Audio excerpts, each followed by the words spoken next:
Hello guys, welcome to my channel N R blog. तो guys, इस video में मैं बात करने वाली हूँ ACTT NAC का जो पोस्ट है 85 वाला वैकेंसी जो है वो जो कि अभी पोस्टपोन हुआ है। डेट उसका जो 6 अक्टूबर को उसका एग्ज़ाम होने वाला था, जो कि पोस्टपोन कर दिया गया है।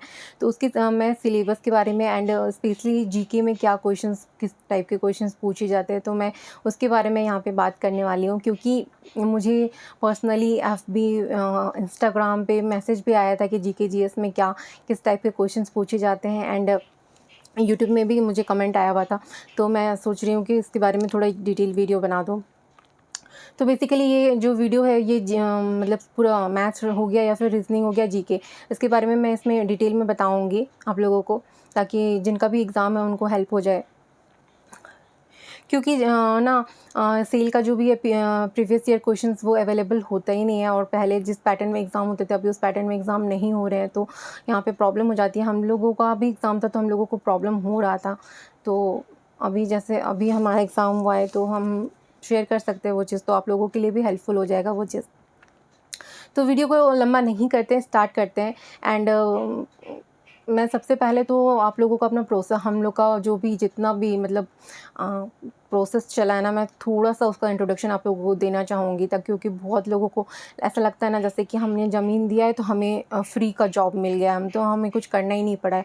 तो ऐसा नहीं है गाइज़, बहुत ज़्यादा इसमें पेशेंस माँगता है एंड बहुत ज़्यादा मेहनत भी लगाया है, बहुत हमने एग्ज़ाम भी दिया है बहुत ज़्यादा, और उससे ज़्यादा भी हो गया ना कि मतलब हम इंतज़ार, अब 1 दिन 2 दिन का भी इंतज़ार मतलब लंबा लगता है। यहाँ तो हमने मतलब सालों-सालों इंतज़ार किया है, तो ये चीज़ बहुत ज़्यादा पेनफुल रहा है। हम मतलब कभी मैं डिटेल में इसके बारे में बात करूँगी तो आप लोगों को भी पता चलेगा कि कितना ज़्यादा सफ़र करना पड़ा है। तो बात करते हैं हमारा जो भी फॉर्म फिलिंग हुआ था, इस जो भी विस्थापितों के लिए ही ये फॉर्म आया था, ठीक है, ट्रेनिंग के लिए, अप्रेंटिस के लिए। तो वो फॉर्म हमने फिल किया था, एग्जैक्ट मुझे ईयर नहीं पता है कब मतलब फॉर्म फिल हुआ था, 2016 या 17 में। तो वो फॉर्म फिल हुआ था, फिर उसमें उसका जो है वो रिटन एग्ज़ाम हम लोगों का हुआ। रिटन एग्ज़ाम में क्वालिफ़ाई किए गए स्टूडेंट बहुत तरीके से लोगों को मतलब उसमें सेलेक्ट किया गया, जैसे कि एज बेसिस पे हो गया, फिर रिलेशन बेसिस पे लोगों को उसमें छाँटा गया, और फिर फाइनल 1500 का लिस्ट उसमें प्रिपेयर किया गया, जिसमें कि 500 का स्लॉट्स, 3 स्लॉट्स में हम लोगों का ट्रेनिंग कराया गया है अप्रेंटिस वाले लोग का। तो हमारा जैसे कि मैंने बताया भी था कि जो मेरा ट्रेनिंग हुआ है वो BSL प्लांट से हुआ है, बोकारो स्टील प्लांट से। तो 2018 में हमारा ट्रेनिंग स्टार्ट हुआ। ट्रेनिंग स्टार्ट हुआ गाइस, तो उस वक्त तो मुझे कुछ मतलब आइडिया नहीं था कि क्या हो रहा है क्या नहीं हो रहा है, और उस वक्त मुझे मतलब पता भी नहीं था कि हाँ मुझे कौन सा ट्रेड लेना है, क्या करना है। तो किसी सर ने मुझे सजेस्ट किया कि इलेक्ट्रिशियन ले लो, एंड तो मैंने इलेक्ट्रिशियन ले लिया था उस वक्त, और मुझे नहीं पता था कि आगे क्या होने वाला है क्या नहीं होने वाला है। तो 3 मंथ्स जो है वो हमें HRD में ट्रेनिंग कराया गया। इलेक्ट्रिशियन का जो भी थ्योरी पार्ट होता है वो सब पढ़ाया गया, प्रैक्टिकल वगैरह बहुत सारी चीज़ें हुई हमारा उस 3-4 कहने को 3 मंथ का मतलब था, लेकिन वो हमारा प्लांट पोस्टिंग करते करते 6 मंथ लगा ही दिया था उसने। तो वो हमारा 6 मंथ HRD में भी था। और गाइस, हर जो मंडे होता है वो RI क्लास हमारा होता था, जिसमें कि ED वगैरह मतलब और भी सब्जेक्ट्स थी, वो सब हमें पढ़ाया जाता था। और ऐसा नहीं है कि सिर्फ पढ़ाया जाता था, जैसे कि स्कूल में टेस्ट भी लिया जाता था, हाफ ईयरली हो या वीकली हो, वैसा हमारा टेस्ट भी उसमें लिया जाता था, एंड प्रैक्टिकल वगैरह सब कुछ जैसे कि हमें लग रहा था ना कि स्कूल लाइफ हम फिर से जी रहे हैं, वैसा हो रहा था हमारे साथ। फिर 6 मंथ कंप्लीट होने के बाद हमें प्लांट पोस्टिंग कर दिया गया ऑन द जॉब ट्रेनिंग के लिए, एंड हमारा जो डिपार्टमेंट दिया गया हमें वो CRM3 दिया गया था। सारी गर्ल्स, ऑलमोस्ट सारी गर्ल्स थी CRM3 में ही, क्योंकि वो थोड़ा गेट से सामने है, एंड थोड़ा उसमें क्या बोलते हैं छोड़िए। तो हमारा जो डिपार्टमेंट था वो CRM3 था। तो वहाँ पे ट्रेनिंग हम लोगों को वहाँ पे ऐसा कुछ बहुत ज़्यादा काम नहीं कराया जाता था, एंड थोड़ा बहुत जो भी हो गया इधर उधर छोटा मोटा काम। तो हमारा जो 2 साल है वो इस तरह से कंप्लीट हुआ। कुछ एग्ज़ाम्स होते रहते थे बीच-बीच में, एंड 2 साल जो 2020 में हमारा ट्रेनिंग कंप्लीट हुआ 2 इयर्स का। और उस वक़्त आप लोगों को सभी को पता ही है कि उस टाइम कोरोना जो है वो कितने पीक पे था, एंड क्या कंडीशन थी हमारी कंट्री की। तो उस वक़्त कोई भी एग्ज़ाम होना पॉसिबल जैसे कि नहीं था, तो हमारे भी एग्ज़ाम उस वक़्त पे नहीं हुआ, हमें बैठा दिया गया। एंड वो 1 साल हो गया या 1.5 साल हो गया, हमें वेट तो करना ही पड़ा था उस वक़्त भी। फिर जो हमारा अप्रेंटिस वाला जो एग्ज़ाम है वो थ्योरी, प्रैक्टिकल सब कुछ वो कोरोना के ख़त्म होने के बाद हुआ। ऑनलाइन ये एग्ज़ाम जो होती थी अप्रेंटिस वाली, जो ऑनलाइन एग्ज़ाम थी, हम लोगों ने एग्ज़ाम दिया था। फिर उसका रिज़ल्ट बहुत ज़्यादा लेट नहीं हुआ था, रिज़ल्ट आ गया था, सर्टिफ़िकेट मिलने में लेट हो गया था, सर्टिफ़िकेट थोड़ा लेट से आया था। पर उसके बाद एग्ज़ाम के बाद हम लोग अप्लाई कर सकते थे, कोई भी वैकेंसी आती है तो हम लोग उसमें अप्लाई कर सकते थे। तो उसके बाद फिर वैकेंसी नहीं आ रही थी, सेल की वैकेंसी नहीं आ रही थी। तो गाइज़ मैं एक चीज़ इस वीडियो में आप लोगों को ज़रूर बताना चाहूँगी कि जो हमारे यहाँ के फ्रेंड्स हैं, बहुत मतलब विस्थापित दोस्त हैं, वो उन लोगों ने बहुत ज़्यादा मेहनत किया है। आज अगर वैकेंसी आई है या फिर जॉइनिंग प्रोसेस चल रहा है, तो कहीं न कहीं उन लोगों का बहुत बड़ा योगदान है। उन लोगों ने बहुत मेहनत करके, बहुत सफ़र करके आंदोलन किया है। हालाँकि मैं सपोर्ट नहीं कर पाई वो लोगों को, मेबी फैमिली रीज़न, कुछ भी रीज़न है, लेकिन सपोर्ट नहीं कर पाती थी, उसके लिए I am very very sorry. And no doubt कि आप लोगों ने बहुत सफ़र किया है, बहुत मेहनत किया है, तभी जाके आज मतलब बोकारो स्टील प्लांट हो गया, सेल हो गया। अगर उसको मैन पावर की ज़रूरत है ना, तो वो मतलब निकालती है वैकेंसी, लेकिन ये है कि बहुत ज़्यादा वो क्या होता है, कॉन्ट्रैक्ट में वो लोग वर्कर हायर कर लेते हैं, तो वो लोग को ऐसा नीड नहीं होता बहुत ज़्यादा मैन पावर की, तो वो लोग वैकेंसी बहुत कम निकालते हैं। तो ये आंदोलन हो गया, वार्ता हुई, बहुत ये लंबा स्टोरी है। तो उसके कारण से वैकेंसीज़ बहुत जल्दी-जल्दी आ रही है, एंड प्रोसेस भी जल्दी हो रहा है। तो फिर वैकेंसी आई थी, ठीक है। फिर वैकेंसी आई तो हमने फ़िल किया, एंड फ़िल करने के बाद फिर एग्ज़ाम हमारा 30 अप्रैल को हुआ था। 30 अप्रैल से लेके फिर एग्ज़ाम हो गया। फिर हमें लगा कि रिज़ल्ट भी विदिन 1 मंथ आ ही जाएगा, क्योंकि ऑलरेडी इतना लंबा हो चुका है, मतलब इतना टाइम हो चुका है, तो अब लेट नहीं करेगा। उसी बीच इलेक्शन भी था, तो फिर इलेक्शन में फिर हमें लगा इलेक्शन के बाद चलो आ जाए रिज़ल्ट। फिर इलेक्शन के बाद भी रिज़ल्ट नहीं आया। फिर वेट करते-करते अब तो सबको मतलब लगने लगा था कि अब रिज़ल्ट नहीं आएगा, रिज़ल्ट अब आना होता तो आ जाता। इस साल भी लगता है रिज़ल्ट नहीं आएगा। तो फिर आंदोलन हुआ, गेट जाम, बहुत चीज़ें हुई, बहुत चीज़ें। ये सब मैं किसी और वीडियो में आप लोगों के साथ शेयर करूँगी। तो फिर हमारा रिज़ल्ट जो है वो जनवरी में आया, जनवरी 2024। और हमने एग्ज़ाम कब दिया था? हमने एग्ज़ाम दिया था लास्ट ईयर 2023 में, 30 अप्रैल को हमारा एग्ज़ाम था। तो अ, मैं अगर फ़ोटो मिलेगा ना, तो मैं एग्ज़ाम देने गई थी तब का फ़ोटो भी इंसर्ट कर दूँगी, आप लोग देख लीजिएगा। एंड फिर जनवरी में हमारा रिज़ल्ट आता था। फिर हमारा फ़ेब में स्किल टेस्ट था। आई गेस 15 फ़ेब को शायद मेरा था स्किल टेस्ट, जिसमें कि जो कि हमारा स्किल टेस्ट एचआरडी में भी, HRD Bokaro steel plant HRD में ही कराया गया था। और उसका भी गाइस बहुत, जो मेरा स्किल टेस्ट हुआ था ना, लगभग मतलब 20 टू 25 मिनट्स का क्वेश्चन उसमें हमसे पूछा गया था। एंड आप लोग अगर बोलोगे तो मुझसे क्या क्या पूछा गया था, तो मैं एक वीडियो उस पर भी बना दूंगी, लेकिन इस वीडियो में वो चीज़ अभी नहीं बात करते हैं। तो स्किल टेस्ट हुआ, स्किल टेस्ट के बाद फिर रिज़ल्ट हम लोग का फाइनल जो रिज़ल्ट है वो अभी अगस्त में आया है। अगस्त में, फिर सितंबर में हमारा जॉइनिंग प्रोसेस जो भी था वो चल रहा है। तो इतना लंबा गाइज़, मैं हम लोगों ने एग्ज़ाम दे दे के ही यहाँ तक पहुँचा है। तो प्लीज़ जो कोई भी समझते हैं कि मतलब बिना कुछ किए ज़मीन दे के बस जॉब मिल गई है, तो ऐसा नहीं है। हाँ, बहुत बड़ा फैक्टर है कि हाँ, हमने ज़मीन दी है तभी जाके हम इस एग्ज़ाम के लिए एलिजिबल हैं। या फिर और एक चीज़ गाइज़, ये पूरा मतलब ये ऐसा नहीं है कि सिर्फ यहाँ के विस्थापित ही इस एग्ज़ाम फॉर्म को फिल कर सकते थे, पूरे ऑल ओवर इंडिया से ये फॉर्म फिल करा गया है। हमारे जो बैचमेट हैं उसमें ना उड़ीसा हो गया, भुवनेश्वर, जो भी दुर्गापुर, सभी जगह के मतलब आसनसोल हो गया, ये सभी जगह से कैंडिडेट्स हैं एंड सेलेक्ट भी हुए हैं। तो प्लीज़ ऐसा मत सोचिएगा कि ये सिर्फ यहाँ के विस्थापितों के लिए ये फॉर्म आया था और वही लोग का जॉब हुआ है। हाँ, मेजॉरिटी जो है वो यहाँ के लोग ही हैं, बट ये ऑल ओवर इंडिया का पे बेसिस पे फॉर्म आया, फिल कराया गया था। तो ये बहुत हो गया लंबा स्टोरी, मैं शॉर्ट करने की जगह लंबा कर दी हूँ इस स्टोरी को। तो अब बात करते हैं मेन जो हमारा ACTT NAC का सिलेबस है उसके बारे में। तो ये ना जो इसमें अभी टेक्निकल ऐड नहीं हुआ है, जैसे कि ACTT, ये सिर्फ सिलेबस जो है ACTT NAC के लिए ही है, ठीक है। तो इसमें 100 क्वेश्चंस रहते हैं टोटल, जिसमें कि आपको 30 क्वेश्चंस रीजनिंग के मिल जाएंगे, 30 क्वांट्स के मिल जाएंगे, एंड 40 जो होता है वो GK GS का क्वेश्चंस इसमें रहता है। और बात करूँगी टाइमिंग की, तो इसमें सेक्शनल टाइमिंग वगैरह नहीं है, इसमें कंपोजिट टाइम है 90 मिनट्स का, जो कि बहुत अच्छा है। मेरे अकॉर्डिंग कंपोजिट टाइम मुझे ज़्यादा अच्छा लगता है, क्योंकि सेक्शनल टाइम में पता नहीं, मुझे नहीं अच्छा लगता सेक्शनल टाइमिंग ऑनेस्टली स्पीकिंग। और जैसे कि इसका कंडक्टिंग बॉडी जो है वो IBPS है। तो IBPS, जी हाँ, ये वही IBPS है जो कि बैंकिंग एग्ज़ाम्स का मतलब कंडक्ट करवाती है। तो ये वही IBPS है। और मेरा एग्ज़ाम गाइस इसलिए भी अच्छा गया था ना, क्योंकि मैं पहले से, जैसे कि अभी इतना गैपिंग हो गया था, तो मैं बैंकिंग की प्रिपरेशन करने लगी थी, तो मुझे बहुत ज़्यादा आइडिया था कि IBPS किस टाइप का क्वेश्चंस पूछती है। बट हाँ, मैं एग्ज़ाम देने जब जा रही थी ना, तब मैं पूरा SSC पैटर्न का जैसे पढ़ रही थी कि ऐसे मतलब जैसे पहले सेल में होता था SSC, जैसे जैसे क्वेश्चन पूछती है ना, GK GS, पॉलिटी हो गया, जियोग्राफी हो गया, या फिर और भी चीज़ हो गई, तो वो सब चीज़ें पूछती थी।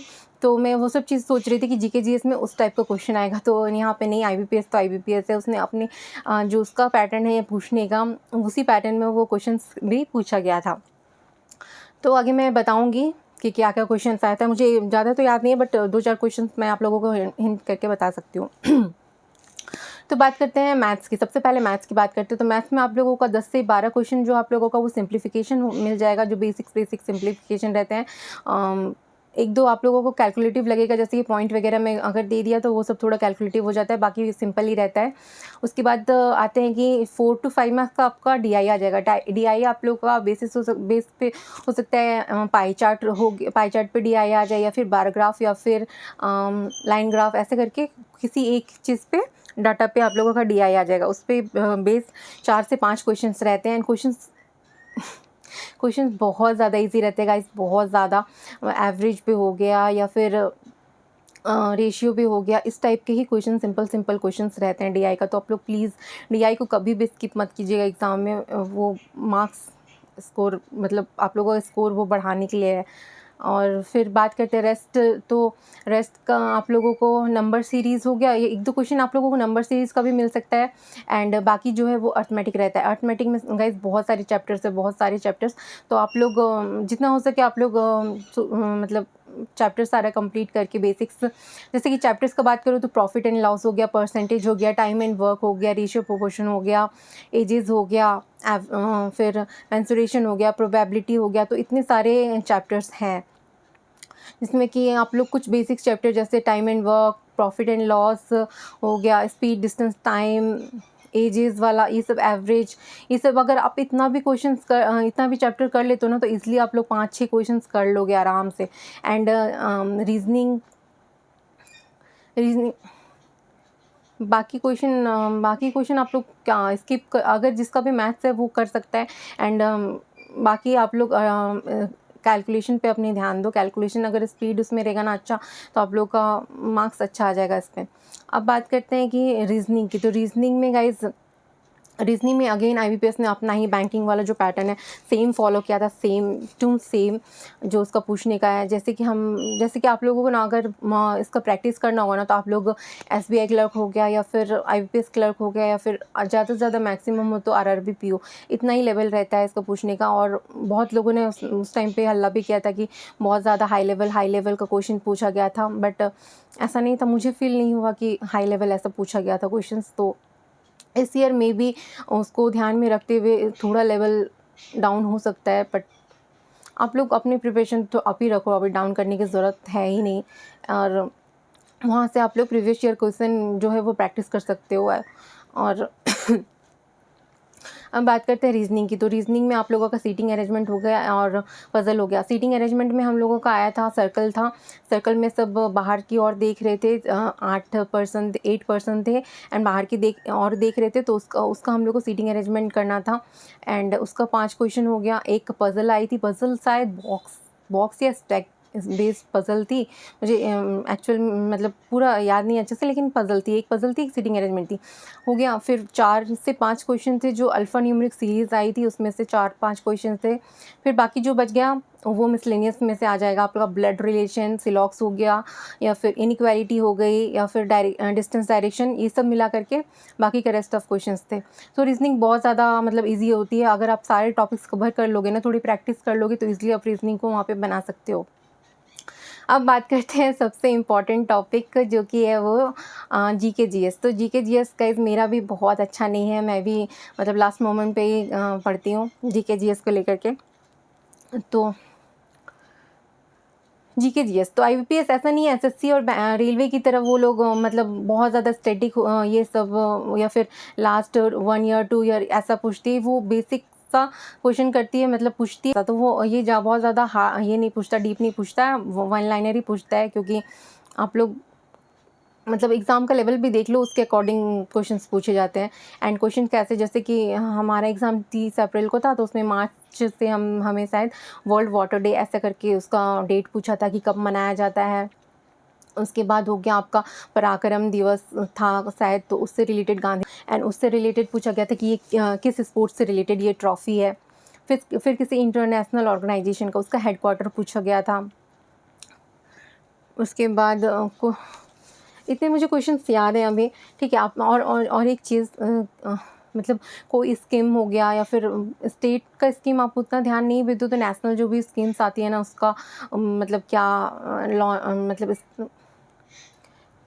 कब वो स्कीम मतलब लागू हो, उस स्कीम में किसको बेनिफिट मिलेगा, ये सब पे थोड़ा ध्यान दीजिएगा। डेट्स वगैरह ये सब पूछे जाते हैं। उसके बाद बात करते हैं बुक्स एंड ऑथर्स की, तो बुक्स एंड ऑथर्स भी पूछे जाते हैं। एंड स्पोर्ट्स में ऐसा नहीं है कि हमसे ट्रॉफ़ी वगैरह का बारे में पूछा गया तो सेम क्वेश्चन, स्पोर्ट्स में आप ऐसे भी क्वेश्चंस किया जाता है कि जैसे किसी प्लेयर का नाम दे देगा, वो पूछ लेगा कि ये किस स्पोर्ट्स से रिलेटेड है। और फिर बात करते हैं कि नेशनल पार्क हो गया, वाइल्ड लाइफ सेंचुरी होगी, कौन से स्टेट में कौन सा वाइल्ड लाइफ सेंचुरी है। फिर बात करते हैं जो कंट्रीज़ हैं उसकी करेंसी एंड कैपिटल, ये सब पूछा जाता है क्वेश्चंस, ठीक है।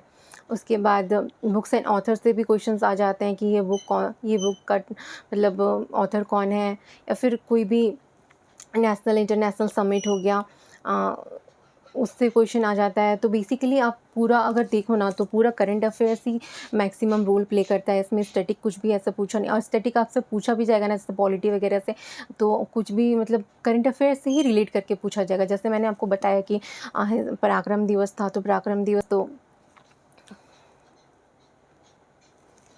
हाँ, तो जैसे मैंने बताया कि पराक्रम दिवस तो वो हिस्ट्री से रिलेट करके ऐसे क्वेश्चंस पूछ लेता है, ठीक है।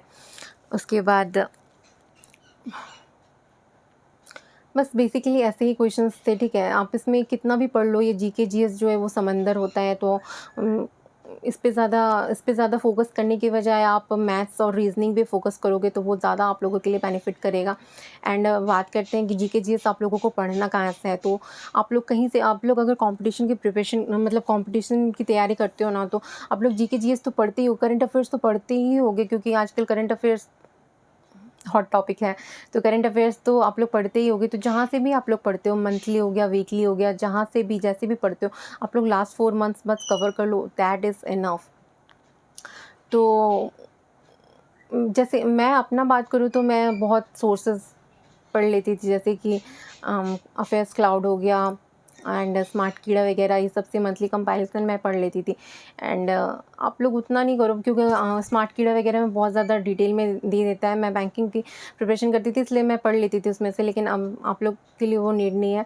आप लोग जो भी कोई भी अच्छा यूट्यूब चैनल में जो मंथली वन लाइनर्स करवाता है, वहाँ से आप लोग कवर कर सकते हो एक मंथ करके, और क्वेश्चंस कवर हो जाएंगे उसमें से। बहुत ज़्यादा उसमें हार्ड क्वेश्चंस नहीं पूछे जाते। आप लोग करंट अफेयर्स अगर मेरी एडवाइस मानोगे तो आप लोग पॉलिटी, हिस्ट्री, ज्योग्राफी ये सब पढ़ने की वजह आप लोग करंट अफेयर्स पे फोकस करो।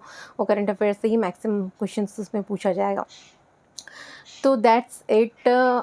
आई होप आप लोगों को मेरा वीडियो यूज़फुल लगा हो। एंड अगर आप लोगों को कुछ भी, अगर मुझे भी कुछ मतलब याद आएगा ना कुछ और क्वेश्चंस, तो मैं आप लोगों को कमेंट में बता दिया करूँगी, कमेंट पिन कर दिया करूँगी। एंड आप लोग को और भी कुछ इंक्वायरी हो तो प्लीज़ आप लोग कमेंट सेक्शन में पूछ सकते हो। एंड मेरी वीडियो अगर अच्छी लगी हो, हेल्पफुल लगी हो, तो प्लीज़ मेरे चैनल को लाइक शेयर एंड सब्सक्राइब कर दीजिएगा। एंड थैंक यू, मिलते हैं नेक्स्ट वीडियो में। Bye bye.